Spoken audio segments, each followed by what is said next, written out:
ನಮಸ್ಕಾರ್ friends. ಇವತ್ತು ನಾನು ಮದುವೆಗೆ ಬಂದಿದ್ದೀನಿ, ಉತ್ತರಾಜ ಮಠಕ್ಕೆ.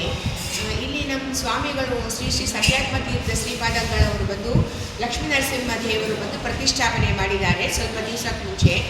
ಇದು ಎಲ್ರಿಗೂ ಗೊತ್ತಿದೆ.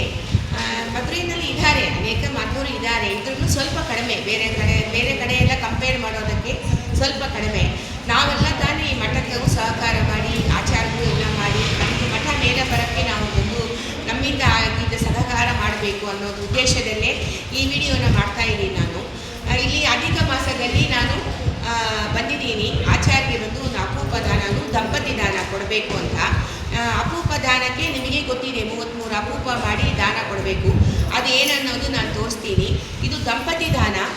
ದಂಪತಿ ದಾನಕ್ಕೆ ನೋಡ್ರಿ, ಈ ಥರ ಬಂದು ಎಲ್ಲ ಗೋಡಂಬಿ, ದ್ರಾಕ್ಷೆ, ಇದು ಏನೇನೆಲ್ಲ ಇದೆಯೋ ಡ್ರೈ ಫ್ರೂಟ್ಸ್ ಎಲ್ಲ ಇಟ್ಟು, ಆಮೇಲೆ ಮಂಗಳಾರತಿ ಬತ್ತಿ, ಆಮೇಲೆ ಇದು ತುಪ್ಪ, ಹಣ್ಣುಗಳು, ಆಮೇಲೆ ದಂಪತಿಗೆ ಕೊಡ್ಲಿಕ್ಕೆ ಇಂಥದ್ದು ಸೀರೆ ಮತ್ತು ದೋತರ ಇದೆಲ್ಲ ಇಟ್ಟು ದಂಪತಿ ದಾನ ಕೊಡಬೇಕು. ಇದು ಒಂದು ಏನನ್ನೋದು ನಾನು ನಿಮಗೆ ಆಮೇಲೆ ಹೇಳ್ತೀನಿ. ನಂದು ವಿಡಿಯೋ ಲೈಕ್ ಆದರೆ ನೀವು ಲೈಕ್ ಮಾಡಿ ಸಬ್ಸ್ಕ್ರೈಬ್ ಮಾಡಬೇಕು ಅಂತ ಹೇಳ್ತೀನಿ.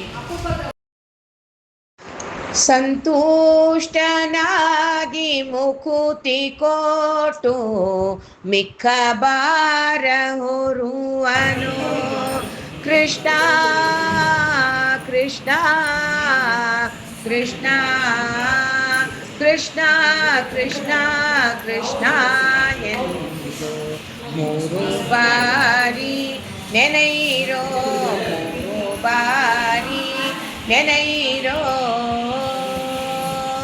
ಸಕಲ ವೇದ ಶಾಸ್ತ್ರ ಪಠಿಸಿ ಸಾರವನ್ನು ತಿಳಿದರೇನು, ಸಕಲ ವೇದ ಶಾಸ್ತ್ರ ಪಠಿಸಿ ಸಾರವನ್ನು ತಿಳಿದರೇನು, ಮಕರ ಕುಂಡಲಧರನ ನಾಮಕ್ಕೆ ಸಾಟಿ ಇಲ್ಲವೋ.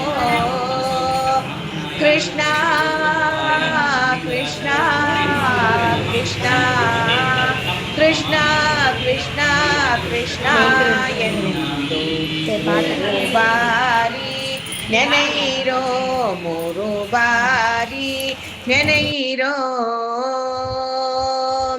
ಕಮಲನಾಭನ